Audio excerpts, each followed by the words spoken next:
Hello everyone, welcome to online study YouTube channel. Online study YouTube চ্যানেলে তোমাদের সবাইকে স্বাগত।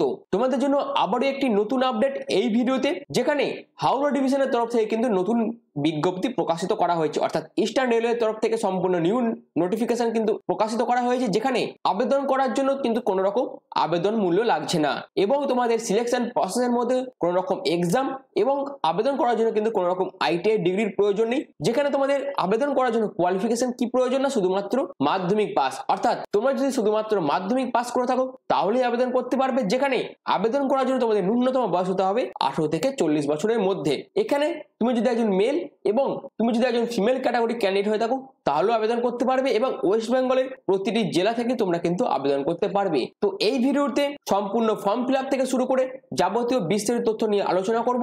তার জন্যই বলবো তোমরা পুরো ভিডিওটা দেখো। পুরো ভিডিওটা প্রথম থেকে শেষ পর্যন্ত দেখলে তোমাদের কাছে কিন্তু পুরো বিষয়টা ক্লিয়ার হয়ে যাবে। আর এইরকমই রেগুলার আপডেট পাওয়ার জন্য অবশ্যই চ্যানেলটিকে সাবস্ক্রাইব করে পাশে থাকা বেল আইকনটা অল করে রেখে দিও। তো চলো মূল অফিসিয়াল পিডিএফ এ চলে যাচ্ছি। তো আমি নোটিফিকেশন পিডিএফটা ওপেন করে নিয়েছি। তোমরা দেখতেই পাচ্ছ ইস্টার্ন রেলওয়ে হাওড়া ডিভিশনের তরফ থেকে কিন্তু এই বিজ্ঞপ্তি প্রকাশিত করা হয়েছে। যেখানে কিছুদিন আগে শিয়ালদা ডিভিশনের তরফ থেকে যে বিজ্ঞপ্তি প্রকাশিত করা হয়েছিল সেটা সম্বন্ধে আমি তোমাদের কাছে আপডেটটা দিয়েছিলাম। এবার হাওড়া ডিভিশনের তরফ থেকে কিন্তু বিজ্ঞপ্তি প্রকাশিত করা হয়েছে। আর এই বিজ্ঞপ্তির মাধ্যমে হাওড়া ডিভিশনের যে সমস্ত স্টেশনগুলো আছে সেই সমস্ত স্টেশনে কিন্তু তোমাদের নিয়োগ করা হবে। তো পুরো ভিডিওটা তোমরা প্রথম থেকে শেষ পর্যন্ত কমপ্লিট দেখো, স্টেপ বাই স্টেপ দেখো। পুরো বিষয়টা তোমাদের কাছে ক্লিয়ার হয়ে যাবে এই ভিডিওটি দেখলে। যেখানে আবেদন করার জন্য তোমাদের কিন্তু একটি ফর্ম ফিল আপ করতে হবে এবং তোমরা কিভাবে সেই ফর্মটা ফিল আপ করবে সেটাও আমি তোমাদের এই ভিডিওর মাধ্যমে দেখিয়ে দেবো। আবেদন করার আগে তোমাদের একটা কথা বলে রাখি, এখানে আবেদন করার জন্য তোমাদের ন্যূনতম যোগ্যতা লাগবে ক্লাস 10 অর্থাৎ মাধ্যমিক পাস, এবং তোমাদের বয়স যদি 18 থেকে 40 এর মধ্যে হয়ে থাকে তাহলে তোমরা প্রত্যেকে কিন্তু আবেদন করতে পারবে। যেখানে কিভাবে তোমরা ফর্মটা ফিল আপ করবে না, তোমাদের নাম সবাইকার আগে ক্যাপিটাল লেটারে এখানে লিখবে অর্থাৎ মেনশন করবে। তারপর তোমাদের ফাদার অথবা হাজবেন্ডের নামটা এখানে মেনশন করতে হবে। ডেট অফ বার্থটা তোমাদের এখানে লিখে দিতে হবে। আর তুমি যে ডেট অফ বার্থ দেবে তার প্রুফ কিন্তু এই ফর্মের সাথে অ্যাটাচ করতে হবে। যেখানে তোমরা ক্লাস 10 এর অ্যাডমিট কার্ড অথবা সার্টিফিকেটের অ্যাটাচড কপি তোমরা জমা করতে পারো। এছাড়াও যদি ডিওবি সার্টিফিকেট থেকে থাকে সেক্ষেত্রে তোমরা ডিওবি সার্টিফিকেটও কিন্তু এই ফর্মের সাথে সেলফ অ্যাটাচড করে কিন্তু অ্যাটাচ করতে পারো। এরপর তুমি মেল না ফিমেল সেটা তোমাকে এখানে দিতে হবে। এরপর তোমার যা কোয়ালিফিকেশন আছে সেটা তোমরা এখানে মেনশন করবে। অর্থাৎ যেহেতু এখানে ক্লাস 10 কোয়ালিফিকেশন চাওয়া হয়েছে তার জন্য তোমরা ক্লাস 10 এখানে দিতে পারো এবং তার যে সার্টিফিকেট আছে সেই সার্টিফিকেটের অ্যাটাচড কপি তোমাদের কিন্তু এই ফর্মের সাথে অ্যাটাচ করতে হবে। এরপর কি বলা হচ্ছে, ওই residential certificate issued by district magistrate, additional magistrate, sub district magistrate, অর্থাৎ এই সমস্ত ডিপার্টমেন্ট থেকে তোমাদের কিন্তু রেসিডেন্টাল সার্টিফিকেট ইস্যু করে নিতে হবে এবং তার কপিটা এই ফর্মের সাথে অ্যাটাচ করতে হবে এবং সেই রিগার্ডিং যাবতীয় যা তথ্য এখানে তোমাদের মেনশন করতে হবে। এবার তোমার যদি এক্সপিরিয়েন্স থেকে থাকে সেক্ষেত্রে তুমি সেটা দেবে, না থাকলে তোমরা দেবে না। আর যাই তোমরা দেবে তার ডকুমেন্টস কিন্তু এই ফর্মের সাথে অ্যাটাচ করতে হবে। এবার কি বলা হচ্ছে, whether the applicant has been engaged as STBA at any other station, অর্থাৎ তুমি যদি এসটিবিএ অন্তর্গত যে কোনো স্টেশনে যদি কাজ করে থাকো বা অ্যাপ্লিকেশন করে থাকো সেক্ষেত্রে তার ডিটেলস দেবে। যদি না করে থাকো সেক্ষেত্রে নান লিখে দেবে এবং তোমাদের লোকাল পুলিশ স্টেশন থেকে কিন্তু একটি ক্লিয়ারেন্স সার্টিফিকেটও কিন্তু বের করে নিতে হবে এবং বের করে নিয়ে সেটা কিন্তু এই ফর্মের সাথে অ্যাটাচ করতে হবে এবং তার রিগার্ডিং যাবতীয় যা তথ্য তোমাদের এখানে মেনশন করতে হবে। এরপর তোমাদের আধার কার্ড অথবা ভোটার কার্ডের কপি এই ফর্মের সাথে অ্যাটাচ করতে হবে এবং তার রিগার্ডিং যেটা তুমি দেবে, আধার কার্ড দিলে এখানে আধার কার্ড মেনশন করে দেবে, ভোটার কার্ড দিলে ভোটার কার্ড এখানে মেনশন করে দেবে। এরপর তোমার ভ্যালিড কন্ট্যাক্ট নাম্বার এবং তার পাশাপাশি তোমাদের ভ্যালিড ইমেল আইডি রেখে দেবে এবং কতগুলো ডকুমেন্টস তুমি এনক্লোজার হিসেবে এই ফর্মের সাথে অ্যাটাচ করতো সেটা তোমাকে কিন্তু এখানে লিখে দিতে হবে। এরপর তোমাকে এখানে ফাইনাল সিগনেচার করতে হবে। ফাইনাল সিগনেচার করে তোমাদের কিন্তু এই ডিক্লারেশন ফর্মটা পড়ে নিয়ে কি করতে হবে না, এখানে সিগনেচার, প্লেস এবং ডেট দিতে হবে। যেখানে আবেদন করার জন্য তোমাদের ন্যূনতম বয়স হতে হবে 18 বছর, অর্থাৎ 18 বয়সের কম যারা প্রার্থী আছো তারা কিন্তু এখানে আবেদন করতে পারবে না। আর এখানে তোমরা দেখতে পাচ্ছ নোটিফিকেশনে কিন্তু ম্যাক্সিমাম যে বয়সটা সেটা কিন্তু মেনশন করা নেই। অর্থাৎ তোমাদের বয়স যদি 18 থেকে 40 হোক অথবা 18 থেকে 45 যাই হোক না কি জন্য তোমরা কিন্তু আবেদন করতে পারবে। যেখানে আবেদন করার জন্য কি বলা হয়েছে, should have passed at least class 10 exam, অর্থাৎ তোমরা যদি শুধুমাত্র ক্লাস 10 পাস করে থাকো তাহলেই তোমরা আবেদন করতে পারবে।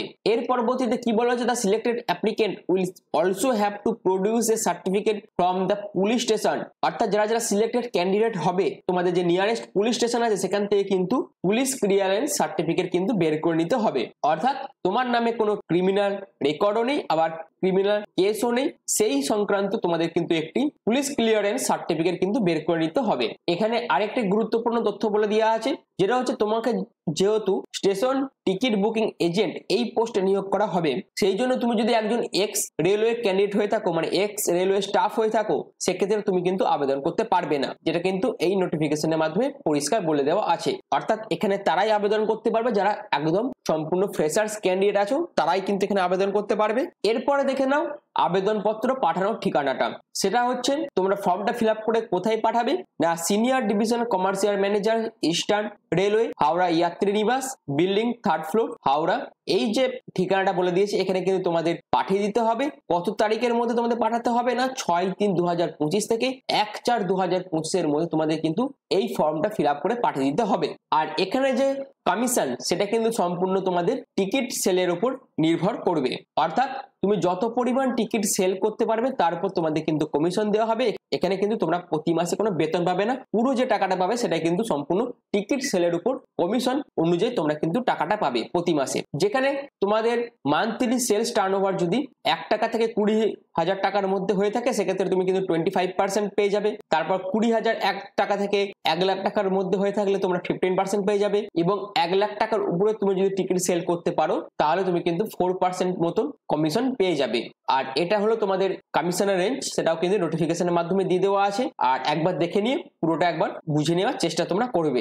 এবার চলো দেখিয়ে দিই তোমাদের এই নিয়োগটি কোন কোন স্টেশনে করা হবে। তো দেখে নাও তোমাদের কোন কোন স্টেশনে এই নিয়োগটি করা হচ্ছে। এখানে যে সমস্ত স্টেশনে নিয়োগ করা হচ্ছে তার মধ্যে প্রথম যে স্টেশনটা আছে সেটা হচ্ছে খামারগাছি স্টেশন, তারপর দইহাট, তারপর পাটুলি, তারপর খন্ডান, তারপর হচ্ছে শ্রীপদ শ্রীখণ্ড, তারপর বাঁশবেলিয়া, তারপর হচ্ছে বেলানগর, সমুদ্রগড় সহ আরো স্টেশন তোমরা দেখতে পাবে। তারপর হচ্ছে বাইরখণ্ড, পাল্লা রোড, তারপর ধাত্রীগ্রাম, পূর্বস্থলী, তারপর নিয়োগন, বঙ্কপাসি, বলগোনা, তারপর হচ্ছে দিয়ারা। এই সমস্ত স্টেশনে তোমাদের কিন্তু পোস্টিং হয়ে যাবে। এছাড়াও তোমাদের কিন্তু আরো একটু জিনিস মাথায় রাখতে হবে আবেদন করার জন্য, সেটা হচ্ছে the applicant should be resident of the local district which the station is located where STBA is proposed to be engaged। অর্থাৎ তুমি যে স্টেশনে আবেদন করবে সেই স্টেশনে যে লোকাল ডিস্ট্রিক্ট আছে সেই লোকাল ডিস্ট্রিক্টে তোমাদের কিন্তু রেসিডেন্ট হতে হবে। অর্থাৎ নোটিফিকেশনে যে স্টেশনগুলো বলে দেওয়া আছে সেই স্টেশনগুলো আমি তোমাদের অলরেডি দেখিয়েছি, এবং সেই স্টেশনে তোমরা যদি আবেদন করতে চাও তাহলে তোমাদের কি হতে হবে না, সেই স্টেশনের রেসিডেন্ট হতে হবে তোমাদের। সেই স্টেশনের লোকাল যে ডিস্ট্রিক্ট আছে সেই লোকাল ডিস্ট্রিক্টে তোমাদের কিন্তু রেসিডেন্ট হতে হবে। আর যারা যারা লোকাল ডিস্ট্রিক্টে রেসিডেন্ট আছো তারা এখানে আবেদন করতে পারবে, আর যারা যারা আদার ডিস্ট্রিক্ট থেকে বিলং করছো তারা কিন্তু আবেদন করতে পারবে না। কিন্তু যারা যারা আদার ডিস্ট্রিক্ট থেকে আছো তারা কমেন্ট সেকশনে কমেন্ট করবে, কারণ তোমাদের সেই ডিস্ট্রিক্ট বা সেই নিয়ারেস্ট স্টেশনে যখনই এই ধরনের নিয়োগ বিজ্ঞপ্তি প্রকাশিত করা হবে আমি কিন্তু এই চ্যানেলের মাধ্যমে সেই আপডেট সংক্রান্ত ভিডিও নিয়ে আসবো। আর সেই আপডেট পাওয়ার জন্য অবশ্যই তোমরা চ্যানেলটিকে সাবস্ক্রাইব করে পাশে থাকা বেল আইকনটা অল করে রেখে দিও। আর কমেন্ট সেকশনে তোমাদের স্টেশনের নাম এবং লোকাল ডিস্ট্রিক্টের নামও কিন্তু কমেন্ট করতে ভুলো না। আশা করি তোমাদের কাছে বিস্তারিত তথ্যটা আমি তুলে ধরলাম, আশা করি তোমাদের কাছে পুরো বিষয়টা ক্লিয়ার হয়ে গেছে। এছাড়াও তোমরা অবশ্যই কমেন্টে জানাবে তোমরা কোন স্টেশন থেকে বা তোমাদের লোকাল ডিস্ট্রিক্ট কে আছে, সেটা তোমরা অবশ্যই কমেন্ট সেকশনে কমেন্ট করবে, কারণ এই চ্যানেলের মাধ্যমে তোমাদের কাছে কিন্তু প্রতিনিয়ত বিভিন্ন ধরনের স্টেট থেকে শুরু করে সেন্ট্রাল থেকে শুরু করে বিভিন্ন ধরনের জব আপডেট নিয়ে আসা হয়। আর এইরকমই প্রতিনিয়ত আপডেট পাওয়ার জন্য অবশ্যই চ্যানেলটিকে সাবস্ক্রাইব করে পাশে থাকা বেল আইকনটা অল করে রেখে দিও। তো এখনের মতন এইটুকুই, পুরো ভিডিওটা প্রথম থেকে শেষ পর্যন্ত দেখার জন্য তোমাদের অসংখ্য ধন্যবাদ।